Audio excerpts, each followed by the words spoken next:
Balayage Pamali relies on something called a flexion moment imparted to the neck to do damage.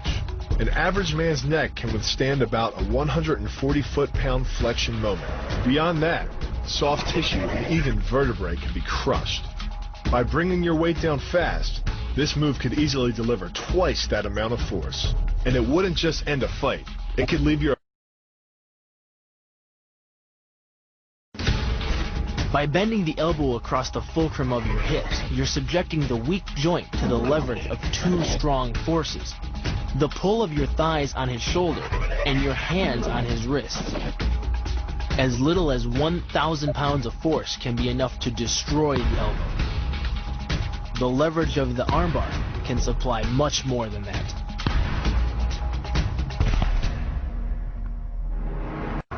You use the strength of your legs to maintain your dominant position while you secure the choke. Just a few pounds of pressure on the collar of his gi is enough to reduce the blood flow to the brain to a trickle and end the match. Hold this move for 10 seconds and the fighter will black out. Hold it just a bit longer and he's dead. The sacrifice throw is a simple lesson in conservation of energy. The stronger the opponent attacks, the further he gets thrown. It works like a catapult, where your opponent's momentum supplies the counterweight. The faster he's going, the further he's going to fly, and the harder he's going to land. The throw works just like a crowbar, where your leg is the lever and your hip is the fulcrum. The trick is positioning your body in just the right place. If you're just an inch off the placement of your thigh and hip, the amount of energy needed to throw an opponent can more than double. But performed correctly, Uchimata requires almost no energy, yet it can deliver up to 5,000 pounds of force. If it weren't for the mat, a throw like Uchimata would be enough to cause serious injury or even paralysis. Because it swings through such a wide arc, the wrist is moving at speeds of up to 43 miles per hour. And since the radius doesn't deflect or compress nearly as much as a fist, it can deliver a staggering blow, like being hit with an axe handle or a baseball bat. To demonstrate the power of the Kote Uchi, Shinjo-sensei did something incredible. I'm gonna go over there.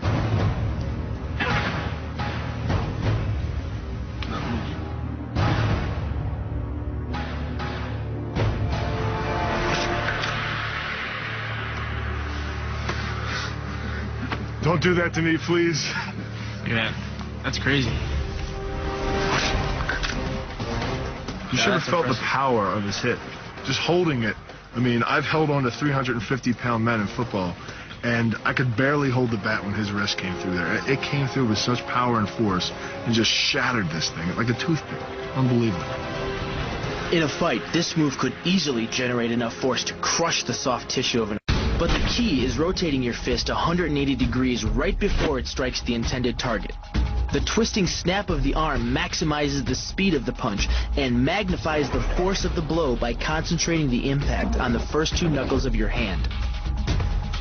Done correctly, it can deliver as much energy as a bowling ball dropped from the top of a house, more than enough to cause soft tissue damage or break a rib. The block works by taking the opponent's blow at an angle, which deflects the energy of the blow away from the vulnerable torso. The harder you block, the further his blow will be deflected, and the more open he'll be to a counter-strike. Because the area of impact is focused on a small part of the foot, it magnifies the force of the blow, making it capable of dropping 1,000 pounds of force on your head. It's like getting whacked in the head with a Louisville Slugger. The kick's power comes from the snap of the knee. The snap is created when the quadricep, the largest muscle in the body, contracts and pulls the tendon connecting to the foot over the knee. Using the knee as a pulley, the strength of the quad is enough to accelerate your foot to speeds close to 30 miles per hour.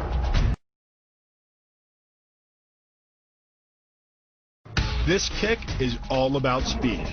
The further the foot travels, the greater its acceleration, and the more dangerous a weapon it becomes.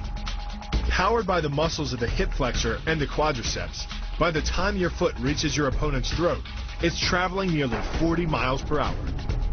That type of speed yields over 1,000 pounds of force, enough to puncture the Adam's apple and crush your windpipe. The power of the takedown is derived from the simple mechanical advantage you hold over your opponent. By wrapping up his striking leg at the upper thigh, you've placed your opponent in what's called conditional stability. If he remains stationary, he could technically maintain his balance indefinitely. But by driving him backward and initiating a sweep of his other leg, you've added two destabilizing factors, and the loose center of gravity simply cannot hold. The key to this synergy of speed and power is punch technique, punch location, and punch frequency. With your elbows tucked in behind your fist, the energy of each punch is maximized. And because the punch is delivered to your opponent's core along a center line, the more directly that force is transmitted to his body. The effect is similar to that of continually slamming a battering ram against a door. No matter how strong, it can only sustain so many blows before it collapses. During the disarm is basically a judo wrist lock and uses many of the same principles. By pulling your attacker forward as you turn, he loses his balance, giving you control of his wrist. The barrel of the gun then becomes a lever, allowing you to take the gun. Because you are using the muscles of your torso, which can deliver up to 10 times more force than the muscles of the wrist, the disarm works against an opponent who is much stronger than you. Doing the 360 defense requires you keep your body in motion at all times, using your arms to defend different angles of attack. The key is keeping your arms at an oblique angle, with your hands open and straight, so that you don't take any blows straight on. Each is deflected down the angle of your forearm, which reduces its impact. Because you don't have time to cock your arm in a surprise attack, bursting's effectiveness doesn't come from the rotational power of the torso. Instead, it's driven by the legs, which hurl you forward into your opponent. Both the block and the strike land with 300 pounds of force, more than enough to collapse the windpipe or fracture the delicate bones of the face.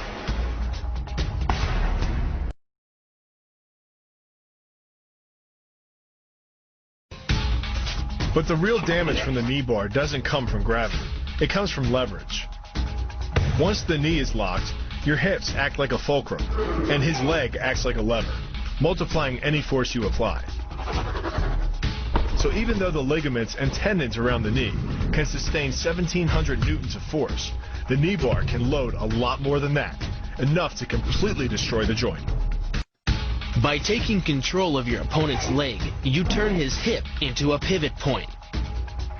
And there are two forces being imparted about the pivot point, one by the arm above and one by the sweep below. These forces act as a couple, resulting in your opponent's rotation that slams him right to the deck. And given the speed of rotation and the force of gravity, that impact could cause permanent injury. The key to the reap is to get your opponent's center of mass outside his stability zone. To do that, the Marine pushes his opponent at a location above the center of mass, while using his sweeping leg to create a tripping point, which is below his opponent's center of mass. Once the loss of stability has occurred, gravity does the work, and the damage. On the ground and on his back, your opponent is now vulnerable to any number of finishing strikes. Working much like a nutcracker, your forearm and biceps apply pressure to your opponent's carotid arteries. Located on either side of the trachea, these two arteries are the only way to get blood to the brain. It can take less pressure than squeezing an orange to stop the flow of blood to the arteries. And with no blood flow, the brain shuts down almost instantly. Fight over. It's only 5 to 8 seconds and then they're knocked out. And as soon as you release it, the blood will come back to their head.